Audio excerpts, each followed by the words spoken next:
C'est ouais, c'est tellement handicapant. En fait, on se dit: «Mais les autres ne voient pas». On j'ai souvent dit ça, mais j'ai l'impression que de me faire tabasser devant tout le monde et que personne ne réagisse.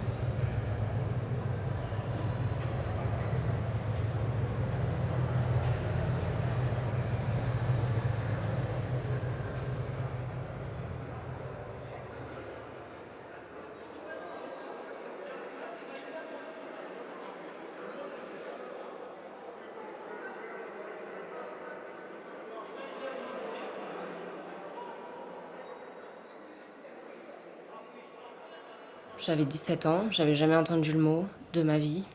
Je savais pas ce que c'était, et la première chose que le médecin m'a dit quand j'avais cette maladie, c'est: «Vous pourrez pas avoir d'enfant», alors que j'avais 17 ans.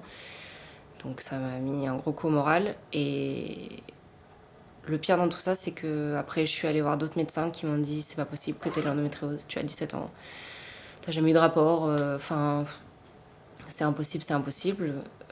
Jusqu'à ce qu'un médecin m'écoute. On m'a opérée 2 fois. J'ai eu beaucoup de traitements. Le premier gros traitement que j'ai eu, c'était une ménopause artificielle, alors que, encore une fois, j'avais 17 ans, j'étais très jeune, et ça m'a détruite, en fait, à ce moment-là. Puis je me suis faite opérer, j'ai essayé 1 milliard de traitements hormonaux. J'ai dû même changer de médecin parce que mon médecin qui m'a opérée ne pouvait plus rien faire pour moi, en fait. Et là, je suis allée voir le gynéco, vraiment avec un gros panneau à l'aide parce que je savais pas quoi faire. Et, et donc je lui explique tout ce que j'avais à l'époque. Et il me dit: bah, je sais pas quoi faire. Et il comprenait pas l'endométriose. Et ça m'a perturbée parce que c'était un gynéco, quoi. Donc j'ai dû lui expliquer ce que je vivais au quotidien.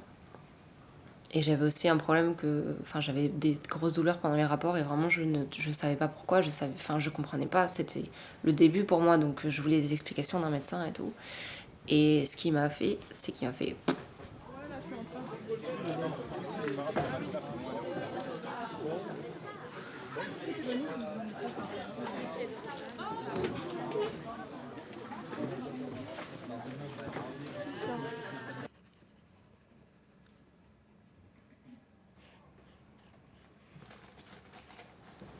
je pense que quand je dessine, c'est le seul moment où je suis dans ma bulle, en fait. Dès que je dessine, je pars un petit peu de mon côté, et puis je fais mon petit truc sans vraiment réfléchir. Et comme dessiner, c'est une des choses que je préfère faire, ça me permet d'évacuer tout ça.